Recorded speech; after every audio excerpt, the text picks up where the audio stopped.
哇！呢間就係半島酒店嘅總統套房，但係都有啲唔知點行喎。位於高座26樓嘅半島套房，世界知名。呢度有主人房、書房、私人飯廳，行出露台就可以睇晒成個維多利亞港嘅景色。值得一提嘅係，酒店係根據美國中央情報局同埋英國 MI5 定下嘅規格嚟設計，全層都只係俾呢間客房嘅客人使用，確保即使係國家級嘅元首或者係政要住喺呢度，都會得到最安全嘅保安。房間裏面仲有條通道直接去到停機坪添。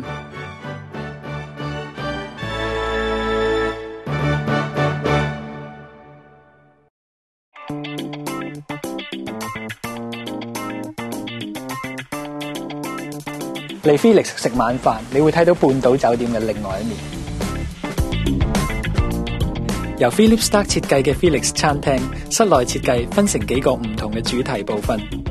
我哋今晚食嘅菜式就係 The Felix Experience， 有吞拿魚拌黑松露汁、蜜桃拌風乾火腿，主菜係牛柳。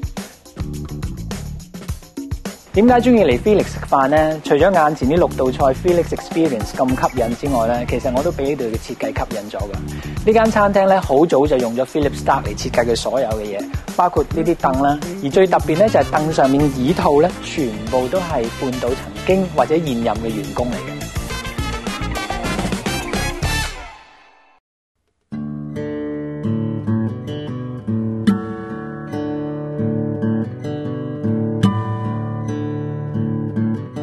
嘉麟樓嘅裝修風格係以1928年嘅中式菜館為藍本。喺呢度，除咗點心之外，單係名茶就有成20幾款，啱晒唔同賓客嘅口味。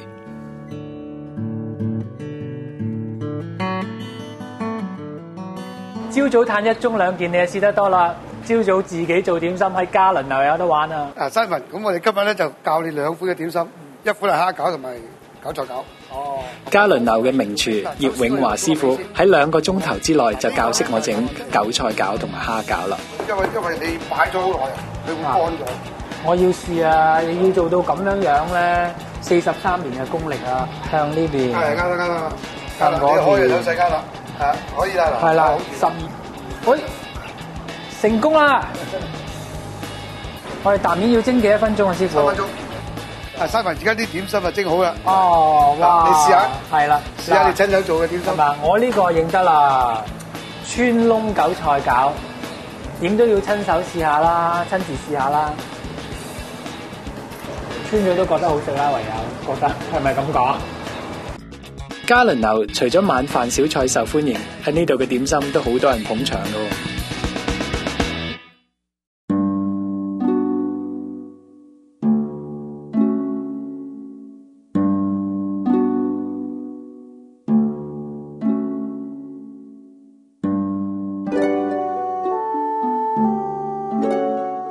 呢個下晝一定要探下半島嘅 SPA， 佢連桑拿都有海景，一定要試。